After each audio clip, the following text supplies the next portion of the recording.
Russian media footage shows the aftermath of an alleged drone attack on an airfield in the Russian region of Kursk on 6 December 2022, Reuters. A third Russian airfield was ablaze on Tuesday from a drone strike, a day after Ukraine demonstrated an apparent new ability to penetrate hundreds of kilometers deep into Russian airspace with attacks on 2 Russian air bases. Officials in the Russian city of Kursk, located close to Ukraine, released pictures of black smoke above an airfield in the early morning hours of Tuesday after the latest strike. The governor said an oil storage tank there had been set ablaze, but there were no casualties. It came a day after Russia confirmed it had been hit hundreds of kilometers from Ukraine by what it said were Soviet-era drones at Engels Air Base, home to Russia's strategic bomber fleet, and in Ryazan, a few hours' drive from Moscow. Kyiv did not directly claim responsibility for the strikes but celebrated them. If Russia assesses the incidents were deliberate attacks, it will probably consider them as some of the most strategically significant failures of force protection since its invasion of Ukraine, Britain's Ministry of Defense said on Tuesday. The Russian chain of command will probably seek to identify and impose severe sanctions on Russian officers deemed responsible for allowing the incident. Russia's defense ministry said 3 service members were killed in the attack at Ryazan. Although the attack struck military targets, it characterized them as terrorism and said the aim was to disable its long-range aircraft. The New York Times, citing a senior Ukrainian official, said the drones involved in Monday's attacks were launched from Ukrainian territory, and at least one of the strikes was made with the help of special forces close to the base. Ukraine never acknowledges responsibility for attacks inside Russia. Asked about the strikes, Ukrainian Defense Minister Oleksiy Reznikov repeated a long-standing joke blaming carelessness with cigarettes. Very often Russians smoke in places where it's forbidden to smoke, he said. Ukrainian presidential advisor Alexei Arestovich went further, noting that Engels is Russia's only base fully equipped for the fleet of huge bombers Moscow has used to attack Ukraine.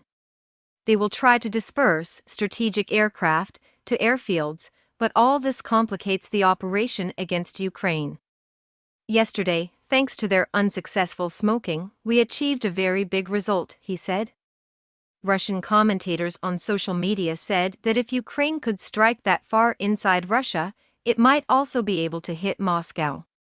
The huge Tupolev long-range bombers that Russia stations at Engels are a major part of its strategic nuclear arsenal, similar to the B-52s deployed by the United States during the Cold War. Russia has used them in its campaign since October to destroy Ukraine's energy grid with near-weekly waves of missile strikes. The Engels base, near the city of Saratov, is at least 600 kilometers (372 miles) from the nearest Ukrainian territory.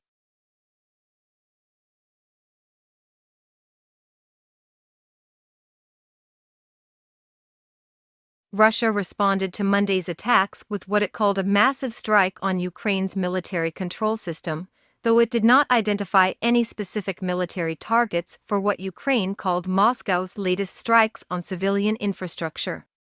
Missiles across Ukraine destroyed homes and knocked out power, but the impact seemed to be less severe than barrages last month that plunged millions of Ukrainians into darkness and cold. Ukraine's Air Force said it had shot down more than 60 of around 70 missiles. President Volodymyr Zelensky said at least 4 people were killed. A missile tore a huge crater out of the earth in the village of Novosifivka, about 25 kilometers (16 miles) east of Zaporizhzhia city in southern Ukraine, and completely shredded a nearby house. Ambulance workers collected 2 bodies lying by a destroyed car.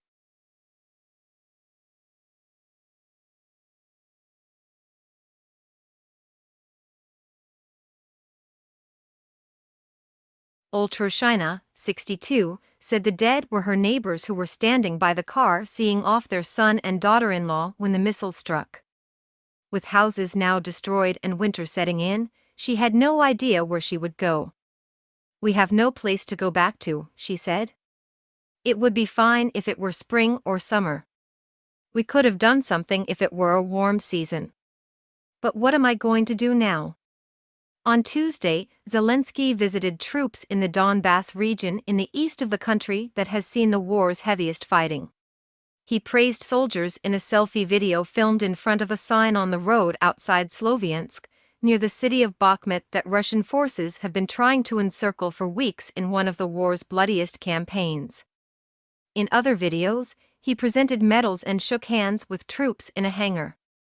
Kirill Budanov, head of Ukraine's Defense Intelligence Agency, said Moscow had enough missiles left for just a few more giant barrages before they were depleted.